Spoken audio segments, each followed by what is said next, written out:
Assalamualaikum warahmatullahi wabarakatuh. Selamat datang di channel YouTube Borin Vlog. Di kesempatan ini saya ingin mengulas mengenai sejarah kota Surakarta atau Solo dan juga asal-usul kenapa dinamakan Surakarta atau Solo. Bagaimana kisah dan sejarahnya? Silakan disimak berikut ini. Berdasarkan sejarahnya, Kota Solo berasal dari nama sebuah desa yang bernama Desa Sala yang berada di tepian sungai atau Bengawan. Solo atau Sala dikenal sebagai desa terpencil yang banyak ditumbuhi pohon sala. Adapun letaknya berada tidak jauh dari timur Kartasura, pusat pemerintahan Kerajaan Mataram pada saat itu. Seiring waktu, Keraton Kartasura berpindah ke Sala. Berpindahnya pusat pemerintahan Mataram dari Keraton Kartasura ke Sala pada saat itu diketahui karena adanya pemberontakan etnis Cina atau yang dikenal dengan sebutan Geger Pecinan yang dipimpin oleh Sunan Kuning. Adapun salah satu pemicu terjadinya pemberontakan tersebut karena adanya hubungan mesra yang dilakukan antara Keraton Kartasura dengan VOC. VOC yang kita kenal adalah penjajah Belanda pada masa itu. Akibat pemberontakan itu, pihak Keraton Kartasura yang dipimpin Pakubuwono II terpaksa harus mengungsi ke Ponorogo. Pemberontakan tersebut baru berakhir setelah VOC, Pangeran Cakadiningrat dari Madura dan Raden Mas Said bersatu untuk memulihkan keadaan. Berdasarkan Babad Sala, akibat pemberontakan tersebut menyebabkan seluruh bangunan keraton di Kartasura rusak berat. Karena kondisi itu, Pakubuwono II dan para kerabat keraton berunding mencari lokasi baru untuk dijadikan lokasi pusat pemerintahan Mataram. Saat itu, ada 3 opsi yang ditawarkan untuk pilihan lokasi, yaitu di Desa Kadipolo, sekarang Taman Sriwedari, Desa Sala, sekarang Keraton Surakarta, dan Desa Sasewu, sebelah barat Kecamatan Bekonang. Namun demikian, akhirnya Desa Sala yang dipilih sebagai lokasi pusat pemerintahan baru. Alasannya, lokasi tersebut dianggap strategis karena dekat dengan sungai atau Bengawan Solo yang merupakan pusat transportasi perdagangan pada saat itu. Warga yang menetap sebelumnya di desa tersebut diberikan ganti untung oleh Sunan Pakubuwono II. Hal itu dilakukan oleh sang raja karena berusaha menjaga wibawa kerajaan dan menghormati penduduk asli yang telah menetap sebelumnya.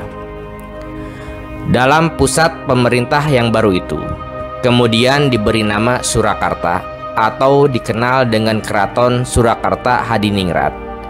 Nama itu diambil dari keraton sebelumnya, yaitu Kartasura. Sejarah berlanjut.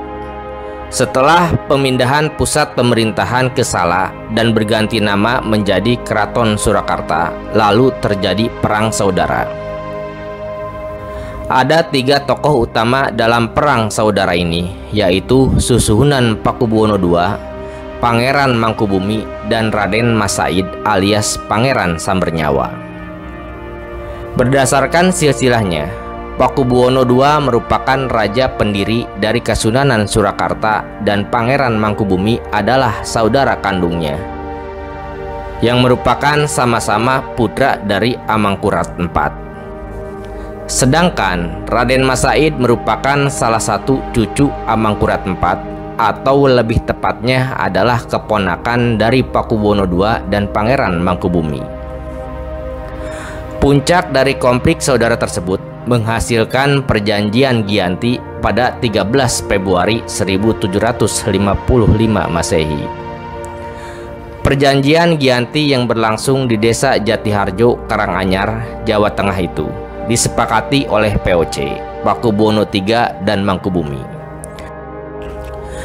Adapun keputusan penting dalam perjanjian itu adalah adanya pembagian kekuasaan Kerajaan Mataram menjadi dua, yaitu Kasunanan Surakarta Hadiningrat dikuasai oleh Pakubuwono III dan Kesultanan Yogyakarta Hadiningrat dikuasai oleh Mangkubumi yang kemudian diangkat sebagai Sultan Hamengkubuwono I. Dengan berlakunya Perjanjian Giyanti pada tanggal 13 Februari 1755, maka menyebabkan Surakarta menjadi pusat pemerintahan Kasunanan Surakarta dengan rajanya adalah Pakubuwono III. Sedangkan Yogyakarta menjadi pusat pemerintahan Kesultanan Yogyakarta dengan rajanya adalah Mangkubumi atau Sultan Hamengkubuwono I. Keraton dan kota Yogyakarta mulai dibangun pada tahun 1755 dengan pola tata kota yang mirip dengan Surakarta yang sudah lebih dulu dibangun. Lalu terjadi juga Perjanjian Salatiga pada tahun 1757 yang semakin memperluas wilayah kota Surakarta dengan diberikannya wilayah sebelah utara keraton kepada pihak Pangeran Sambernyawa atau Mangkunegara I. Sejak saat itu, Sala adalah kota dengan dua sistem administrasi yang berlaku sampai tahun 1945 atau pada masa Perang Kemerdekaan Republik Indonesia.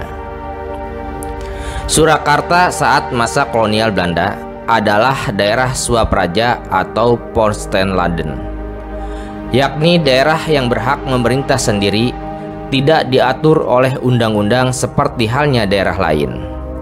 Namun diatur dengan kontrak politik antara Gubernur Jenderal dengan Sri Sunan.